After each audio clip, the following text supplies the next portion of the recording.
الله أكبر الله أكبر ولله الحمد الله أكبر كبيرا والحمد لله كثيرا وسبحان الله بكرة وأصيلا لا إله إلا الله والله أكبر صدق وعده ونصر عبده وأعز جنده وهزم الأحزاب وحده لا إله إلا الله والله أكبر الله أكبر ولله الحمد نحمدك يا الله حمدا شاكرين كما علمتنا أن نحمدك ونشكرك يا الله كما علمتنا أن نشكرك أنت المقدم وأنت المؤخر بيدك الخير إنك على كل شيء قدير نصلي ونسلم على أفضل الأنبياء والمرسلين نبينا محمد وعلى آله وصحبه وذرياته وأمته إلى يوم الدين أما بعد فيا عباد الله أوصي نفسي وإياكم بتقوى الله فقد فاز المتقون فلا تموتن إلا وأنتم مسلمون وقال تعالى يا أيها الذين آمنوا اتقوا الله حق تقاته ولا تموتن إلا وأنتم مسلمون الله أكبر ولله الحمد. Hadirin jamaah Idul Adha yang dimuliakan Allah Subhanahu wa taala, di antara sekian hikmah terkait dengan keutamaan Idul Adha adalah perjalanan spiritual keluarga besar Nabi Ibrahim alaihissalam, yang dengan perjalanan spiritual itu kemudian menjadi isyarat petunjuk yang diwariskan pada nabi-nabi setelahnya sampai dengan ke Nabi Muhammad sallallahu alaihi wasallam, yang kemudian jadi pedoman kehidupan utama kita sebagai umat Islam hingga kita kembali kepada Allah Subhanahu wa taala. Di antara sekian hikmah kehidupan keluarga Nabi Ibrahim alaihissalam, ada hal-hal pokok yang kemudian ditampilkan dalam Al-Quran sebagai petunjuk yang disampaikan oleh Rasulullah kepada kita semua, dan ini boleh jadi akan kita alami dalam kehidupan kita, sehingga sebelum persoalan-persoalan itu kita lalui, Allah sudah memberikan jalan keluar, sudah memberikan solusi yang bila kita pelajari dengan baik petunjuk kehidupan ini, tentunya segala aktivitas yang kita lalui akan mudah kemudian masalah-masalah yang datang untuk teratasi. Kisah ini dimulai dari perjalanan spiritual Nabi Ibrahim alaihissalam yang kemudian ditampilkan Al-Quran di surah ke-6 Al-An'am dari ayat 75 sampai 79 itu. Wa kadzalika nuri Ibrahim malakutas samawati wal ard wa liyakuna minal muqinin. Dan demikianlah kami berikan penampakan, kami berikan jalan, kami berikan petunjuk kepada Ibrahim alaihissalam, supaya dengan itu bisa lebih mendekatkan diri kepada Allah Subhanahu wa taala. Petunjuk yang kami tebarkan di langit dan di bumi, yang dengan segala petunjuk itu diharapkan Ibrahim alaihissalam menjadi semakin yakin kepada Allah Subhanahu wa taala. Dengan keyakinan itu semakin dekat dengan Allah. Dengan kedekatan itu semakin mudah menjalani kehidupan yang dilalui. Orang yang dekat dengan pemberi solusi, maka mudah akan mengatasi segala persoalan yang dihadapi. Maka orang yang dekat dengan Allah, apa yang tidak bisa diatasi oleh Allah Subhanahu wa taala. Karena itulah penting kemudian untuk kita pelajari. Nabi Ibrahim alaihissalam seorang nabi, seorang rasul, tapi masih tetap diminta, diperintahkan oleh Allah untuk belajar, mengambil petunjuk-petunjuk yang dengan petunjuk itu bisa lebih mendekatkan diri kepada Allah Subhanahu wa taala. Beliau belajar dari fenomena alam, melihat kemudian ke langit, melihat penampakan rembulan, melihat penampakan matahari, belajar dari situ tentang hakikat ilmu tauhid, sehingga beliau menyimpulkan di akhirnya, inni wajjahtu wajhiya lilladzi fataras samawati wal ard hanifan muslima wa ma ana minal musyrikin. Sungguh pada akhirnya segala kesimpulannya yang Tuhan itu hanya Allah, yang hak itu hanya Allah, sampai kemudian beliau memasrahkan dirinya, saya pasrahkan diriku betul-betul kepada Allah Subhanahu wa taala. Saya akan berusaha mendekat kepada Allah. Saya mau salat, saya mau ibadah, saya mau melakukan apapun sehingga hidup saya bermanfaat, mendapat ridha Allah, dan wafat pun dalam naungan Allah Subhanahu wa taala. Itulah esensi dalam kehidupan bertauhid. Ini ditampilkan dalam Al-Quran untuk memberikan pesan kepada kita. Sesibuk apapun seseorang, sedalam apapun aktivitasnya, jangan lupakan bahwa kita punya Tuhan. Jangan lupakan bahwa kita akan pulang.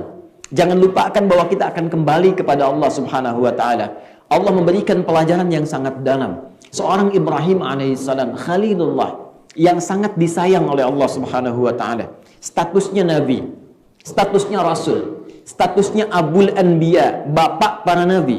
Karena dari keturunannya, keluarga besarnya, itu rata-rata menjadi Nabi dan Rasul. Tapi segala status istimewa itu di hadapan Allah tidak menghentikan keadaannya, diperintah oleh Allah untuk tetap belajar.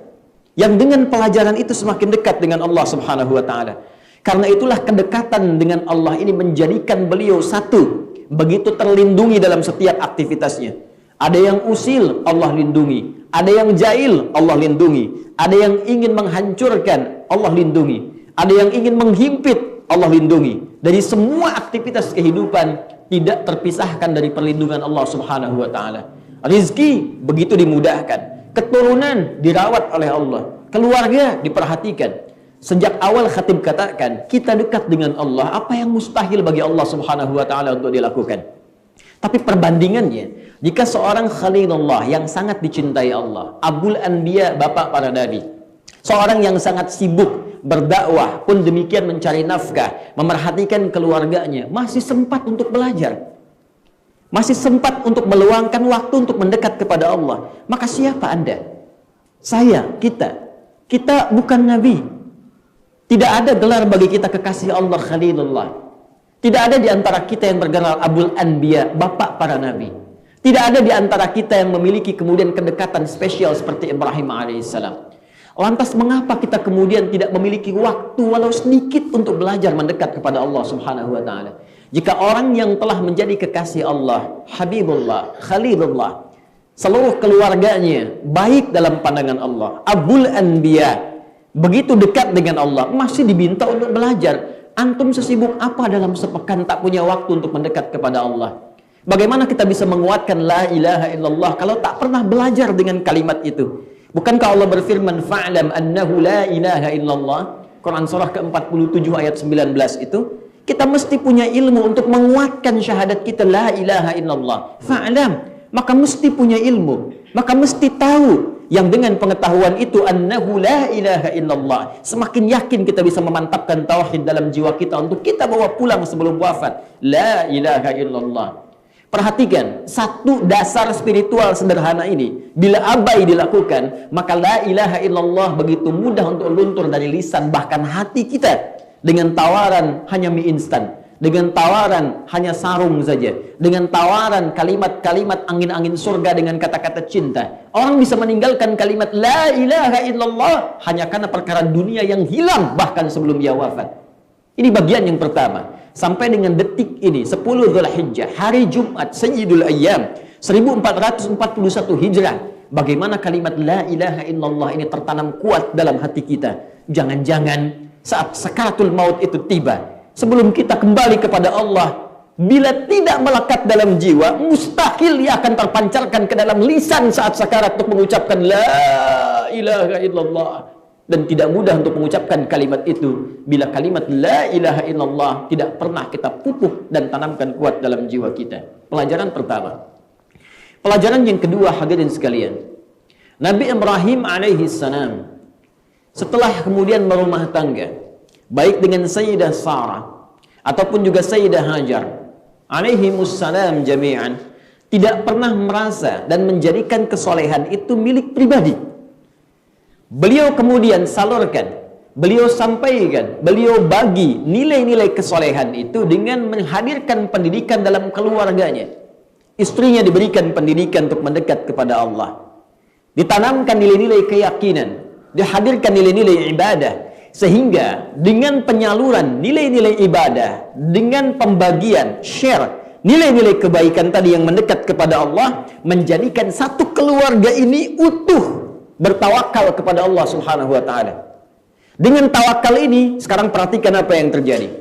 Bukankah Nabi Ibrahim alaihissalam ketika dianugerahi oleh Allah Subhanahu wa Ta'ala anak pertama dari rahim Sayyidah Hajar, diberi nama kemudian dengan Ismail alaihi salam. Bukankah diperintahkan oleh Allah Subhanahu wa taala untuk dibawa Ismail beserta ibundanya ditempatkan di tempat baru yang nyaris tak ditemukan bagian-bagian pokok untuk dikonsumsi guna menunjang kehidupan. Ya, dalam bahasa Al-Quran di surah ke-14 itu, di ayat ke-37 itu, biwadin ghairi dhi zar'in inda baitikal muharram.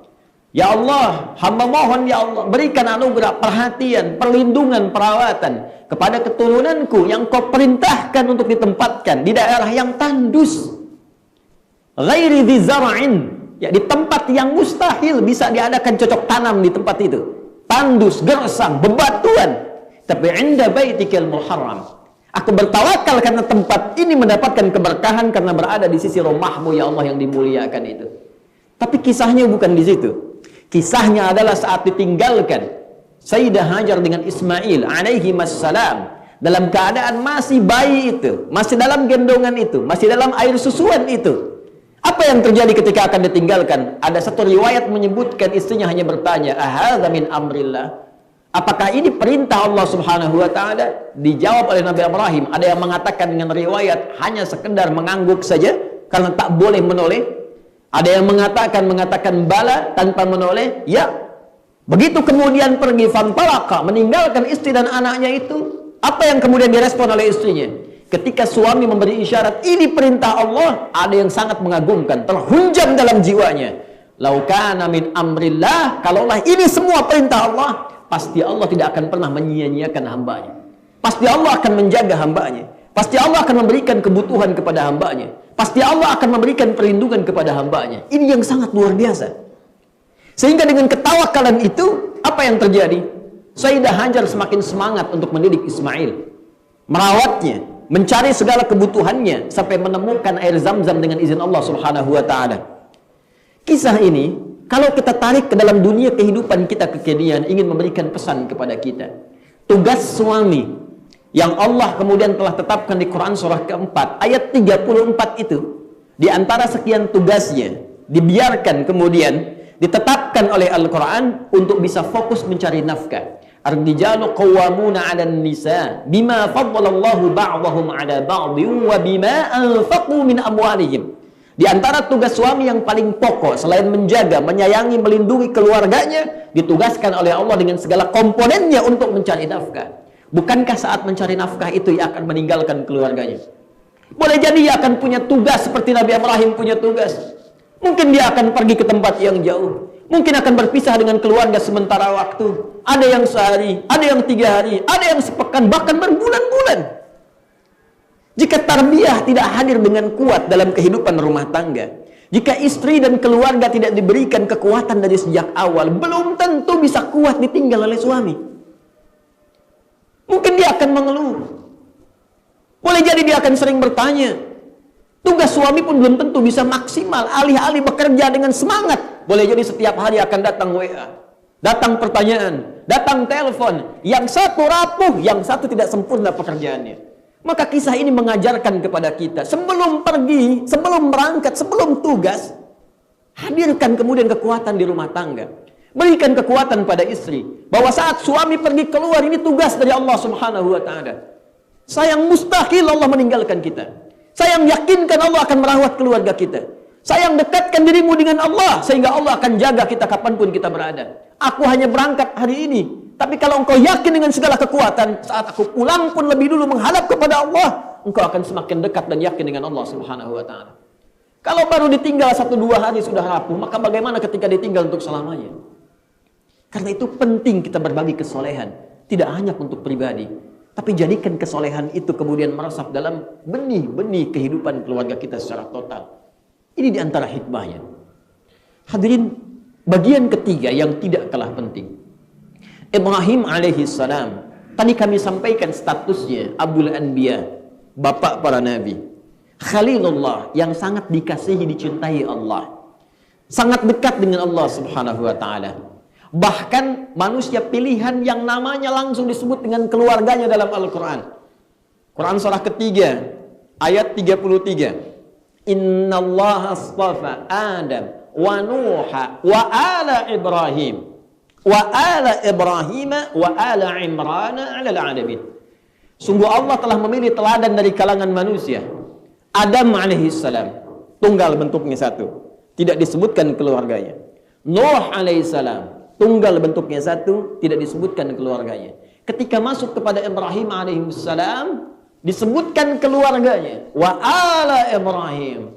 Kenapa disebutkan keluarganya? Karena Ibrahim alaihissalam berhasil mendidik keluarganya, membagi nilai kesolehannya, sehingga utuh satu keluarga soleh dalam pandangan Allah Subhanahu wa Ta'ala. Bahkan puncak Nabi terakhir, Nabi Muhammad sallallahu alaihi wasallam, adalah berakar kuat bersumber dari keturunan Nabi Ibrahim alaihissalam, jalur Sayyidina Ismail alaihissalam.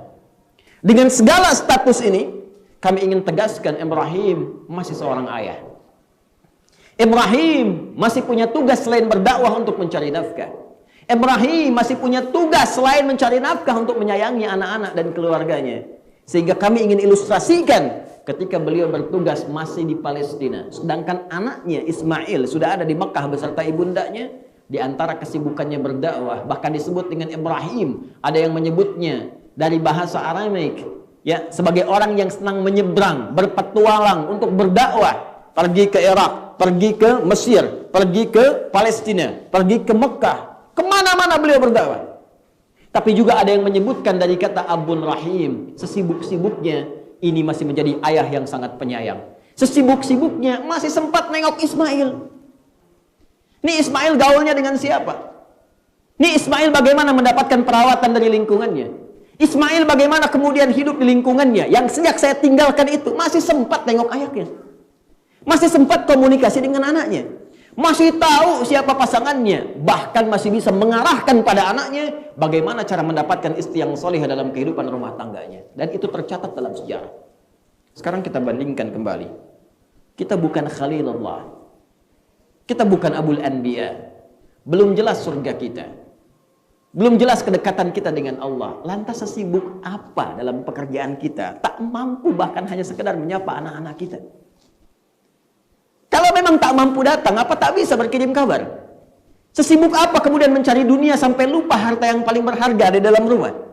Bukankah kita mencari keluar untuk dibawa ke dalam? Sekarang Anda sibuk keluar, sementara yang di dalam harta paling berharga tak pernah tersentuh oleh perhatian kita.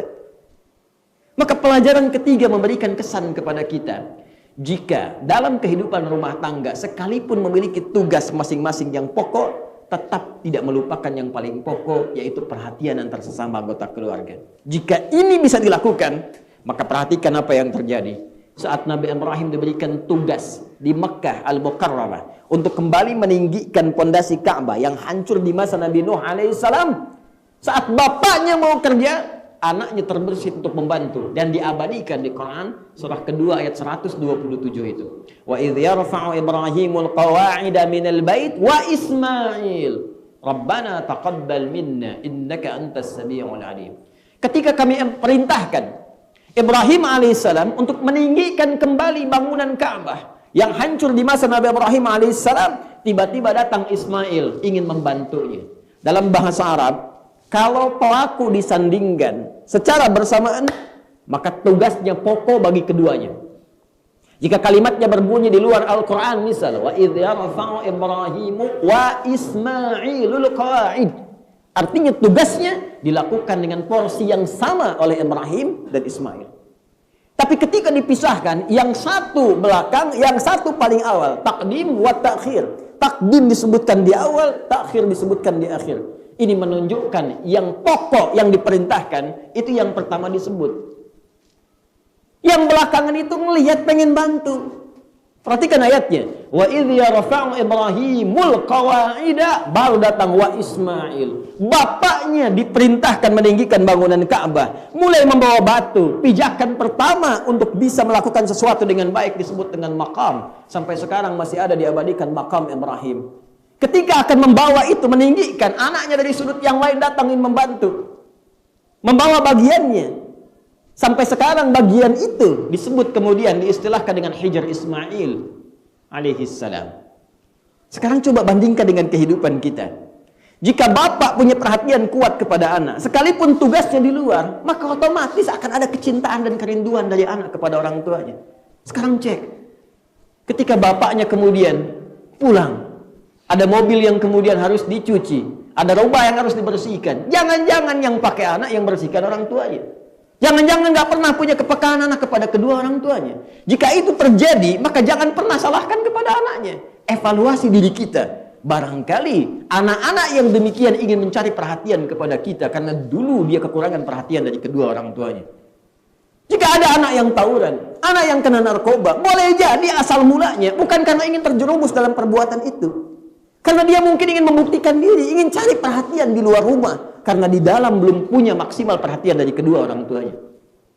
Maka jika perhatian itu maksimal, jangankan tenaganya, nyawanya pun bisa ia persembahkan untuk beribadah maksimal kepada Allah Subhanahu wa taala dengan cara berbakti kepada kedua orang tuanya. Dan inilah puncak yang diabadikan di Quran surah ke-37 ayat 102 sampai 109 itu. Bapak hanya berkata, "Inni ara fil manami anni adbahuka fanzur madza tara." Nah, bapak tadi malam mimpi. Bapak menyembelih engkau. Coba engkau timbang. Coba engkau fikirkan bagaimana pendapatku tentang mimpi tadi. Allahu Akbar. Allahu Akbar walillahil hamd. Hadirin, Ibrahim alaihissalam itu nabi. Mimpinya para nabi pasti sebuah kebenaran. Ibrahim tahu itu benar. Tapi hebatnya memberikan cara pendidikan kepada kita.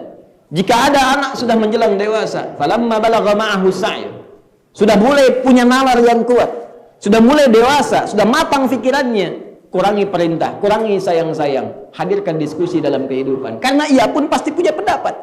Ibrahim bisa mengatakan, "Nah, siap-siap." Apa yang disiapkan ayah? Tadi malam ayah mimpi pasti benar. Siap, papa sembelih. Tapi apa yang ditawarkan pada anak? Perhatikan, bagaimana pendapatmu? Perhatikan jawabannya. Karena perhatian, karena tarbiyah berlangsung begitu kuatnya, anaknya pun memahami, ini ayah saya pasti nabi. Dan ayah saya pasti benar setiap apa yang dimimpikannya. Maka di luar dugaan manusia biasa, anak mengatakan, "If'al. Ya abatif'al ma tu'mar. Satajiduni insyaallah minas sabirin." Duhai ayah, demi hormatku dan sayangku padamu, cepat kerjakan sekarang perintah itu, jangan ditunda. Cepat kerjakan, jangan ditunda. Dengan izin Allah engkau akan dapati aku termasuk kalangan orang-orang yang sabar. Sebagian hanya berhenti memahami ayat ini di titik ini saja, tanpa menggali bagaimana tafsir yang disampaikan oleh para ulama.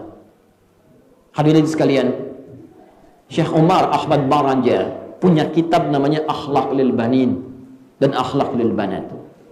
Memberikan keterangan dari kisah ini, ketika Ismail hendak disembelih itu, masih menyampaikan beberapa kalimat yang sangat luar biasa. Perhatikan kalimat. Ketika mulai kemudian akan diikat, beliau katakan, "Duhai ayah, tolong pisahkan baju luarku ini dan mohon lipatkan dengan baik dan sampaikan pada ibunda yang aku sayangi dari putra satu-satunya yang sangat mencintainya ini sebagai kenangan agar beliau tidak larut dalam kesedihan setelah wafatku ini." Satu. Dua.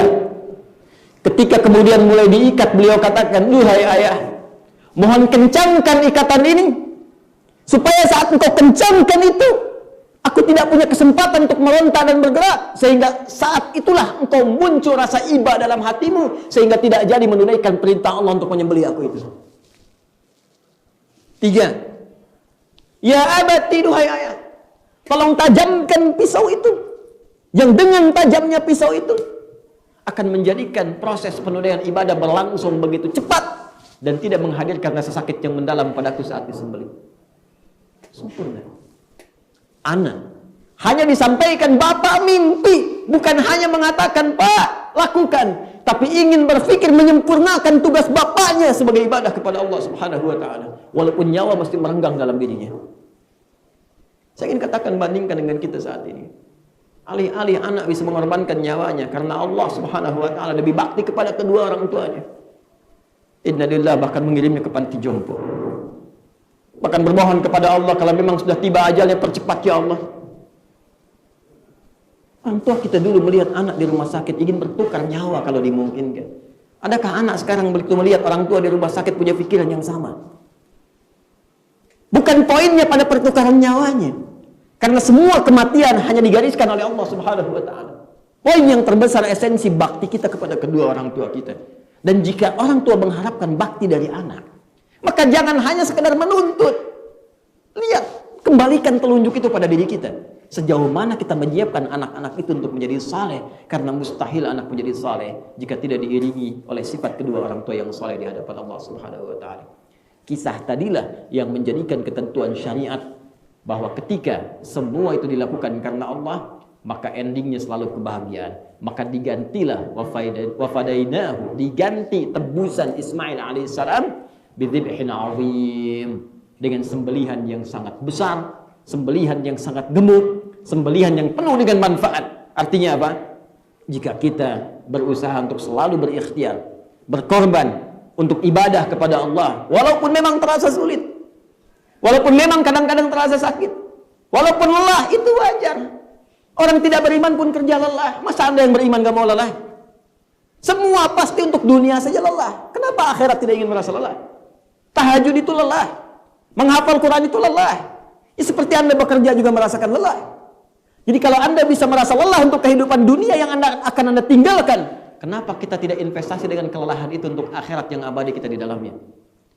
Dan dari kisah semua tadi, akhirnya pasti akan melahirkan kebahagiaan ketika kita dekat dengan Allah Subhanahu wa taala. Bahkan kisahnya abadi sampai kini. Bukankah Zam-Zam itu abadi sampai hari ini? Bukankah penyembelihan hewan kurban abadi sampai saat ini? Bukankah sunnah menyembelih hewan kurban yang tadi dilakukan terjadi sampai saat ini? Menajamkan pisaunya, ikat dengan kuat, perlakukan baik hewannya. Bukankah semua sunnah tadi berasal dari kisah-kisah yang disampaikan tadi? Karena itulah kisah ini seluruhnya, walaupun singkat disampaikan, setidaknya mesti menjadikan bahan evaluasi paling minimal setahun sekali. Jangan sampai selama setahun kita diingatkan dengan prosesi Idul Adha ini hanya menjadikan formalitas sholat dan menyembelih kemudian tuntas dan selesai. Tidak, saudara-saudariku. Lebih daripada itu, setahun sekali adalah momentum untuk berkumpul dengan keluarga. Momentum untuk evaluasi. Lihat anak kita yang lucu-lucu itu. Lihat keluarga kita, cucu kita. Tanyakan apakah mungkin bertemu kembali di akhirat nanti. Apakah bisa bersatu di surga nanti dengan rahmat Allah Subhanahu wa taala? Kalau sadar itu begitu berat untuk dilakukan, setidaknya berjuanglah sejak kini supaya semua itu menjadi penilaian terbaik di sisi Allah Subhanahu wa taala untuk mengabulkan apa yang telah kita ikhtiarkan. Semoga tausiah singkat ini bisa memberikan bekal terbaik kepada kita untuk berkontemplasi, merenung bersama keluarga besar tercinta, dan mudah-mudahan semangat kita untuk tinggal di Taman Firdaus ini mempertemukan kembali kita semua di akhirat nanti dengan izin Allah di Firdaus yang sesungguhnya. Kita telah berikhtiar dengan harta kita, berikhtiar dengan fisik kita, berikhtiar dengan pikiran kita. Maka sempurnakan ikhtiar itu dengan mengamalkan apa yang telah kita rencanakan. Hanya itu yang terbaik yang kita lakukan sebelum kita pulang. Karena ada saatnya kita pasti akan kembali. Saya menyiapkan dari sejak malam untuk hadir di sini. Rasa-rasa ingin pulang. Kemudian untuk kembali ke sini. Ternyata di antara hikmah yang Allah hadirkan, saat pulang itulah istri saya menyampaikan, ada di antara seorang wali murid yang malam tadi meninggal menghadap Allah Subhanahu wa taala. Tak ditemukan gejala penyakit sebelumnya, tapi ia masih terus semangat menunaikan puasa di hari Kamis itu sampai ia berjuang saat bukanya, dan setelah itulah ia kembali kepada Allah Subhanahu wa taala. Maka saya katakan, duhai siapa diri yang fakir yang hina ini, yang masih punya waktu untuk berbuat maksiat, yang masih punya peluang untuk berbuat salah.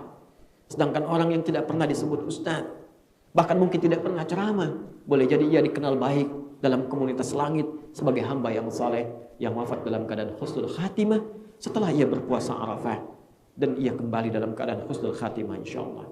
Maka siapa kita yang masih punya kesempatan untuk berbuat salah dan masih merasakan santai dalam jalani kehidupan ini, padahal kita diburu oleh kematian yang kapan saja bisa hadir dalam kehidupan kita. Semoga kita bisa merenungkan, kita bermohon kepada Allah, berdoa kebaikan, dan mudah-mudahan doa ini dikabulkan di hari Jumat Sayyidul Ayyam, di 10 Dzulhijjah yang mulia ini. Semoga ini menjadikan kesan bagi kita untuk berubah sebelum kita kembali kepada Allah dalam suasana yang sesungguhnya. Allahu Akbar, Allahu Akbar, Allahu Akbar, walillahil hamd. Allahumma nahmaduka hamdan syakirin, hamdan na'imin hamdan yuwafi ni'amahu wa yukafi'u mazidah. Ya Rabbana lakal hamdu wa lakal syukru kama yanbaghi li jalali wajhikal karim wa li'azimi sultanik.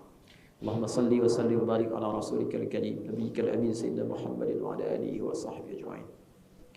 Allahumma rabbana taqabbal minna innaka antas sami'ul alim wa tub 'alaina innaka antat tawwabur rahim. Ya Allah, mohon berkenan menerima seluruh amalan kami yang telah kami tunaikan dari sejak balik sampai dengan saat ini ya Allah. Kami tidak tahu dari sekian banyak ibadah yang kami tunaikan berapa yang telah Engkau terima.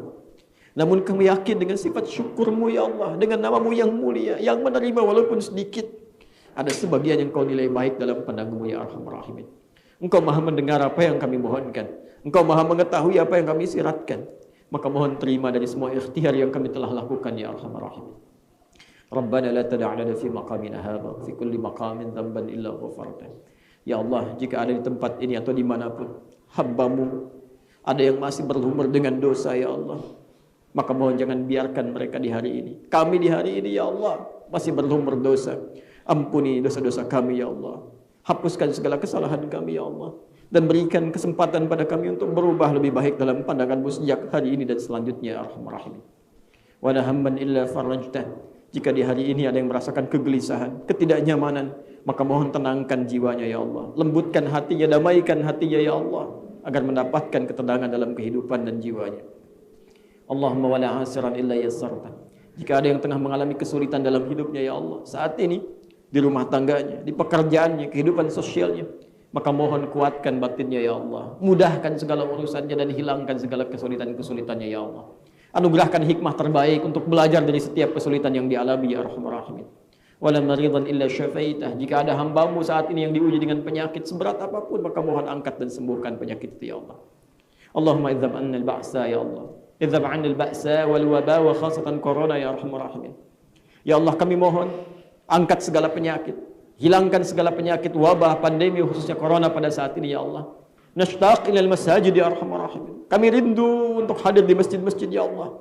Salat berjamaah dengan nyaman, mengikuti ta'lim ya Allah, berjumpa dengan saudara-saudara kami ya Allah, berzikir kepadamu ya Arhamar Rahimin. Allahumma rabbana atina fid dunya hasanah wa fil akhirati hasanah wa qina adzabannar. Qaribna ilaika ya Allah qurbanan haqqan. Ya Allah, mohon anugerahkan kepada kami segala kebaikan di dunia, kemuliaan di akhirat, dan jauhkan kami dari ancaman neraka ya Allah. Dan dekatkan kami kepadamu ya Allah dengan kedekatan yang benar. Waj'alna min ummati Muhammad sallallahu alaihi wasallam. Dan jadikan kami termasuk umat Nabi Muhammad sallallahu alaihi wasallam yang berjumpa dengan beliau ya Allah, yang dapat mendapatkan rahmat-Mu ya Arhamar Rahimin. Allahumma ya Rabb, Allahumma ya Rabb, alif baina qulubina, ati anfusana taqwa wa zakkiha anta khairu man zakkaha, anta waliyuha wa maulaha. Ya Allah, lembutkan hati kami ya Allah. Bersihkan hati kami dari kotoran-kotoran hati. Jauhkan kami dari perpecahan ya Allah. Satukan kami dalam keindahan dan cinta serta kebaikan ya Arhamar Rahimin. Allahumma ihfaz biladana Indonesia waj'al umara'ana udala. Ya Allah, jaga negeri kami Indonesia ya Allah, dan berikan taufik, hidayah, petunjuk kepada para pemimpin yang mengelola negeri ini ya Allah, agar dapat mengerjakannya dengan adil sesuai dengan petunjuk-Mu. Wahfadh ulama'ana ya Allah waj'alhum mukhlasin fi da'watihim ya Allah ilal haqq. Kami mohon lindungi ya Allah, jaga para ulama kami dan berikan kekuatan untuk mereka agar ikhlas dalam berdakwah karena-Mu ya Rabbal Alamin. Allahumma bifadlika subhana rabbika rabbil izzati amma yasifun wa salamun alal mursalin wa akhiru da'wana subhanakallahumma bihamdika nashhadu an la ilaha illa anta nastaghfiruka wa natubu ilaik walhamdulillahi rabbil alamin. Barakallahu li wa lakum fil Qur'anil azim wa nafa'ani wa iyyakum bima fihi minal ayati wa dhikril hakim. وتقبل مني ومنكم تلاوته إنه هو السميع العليم وآخر دعوانا أن الحمد لله رب العالمين ثم السلام عليكم ورحمة الله وبركاته.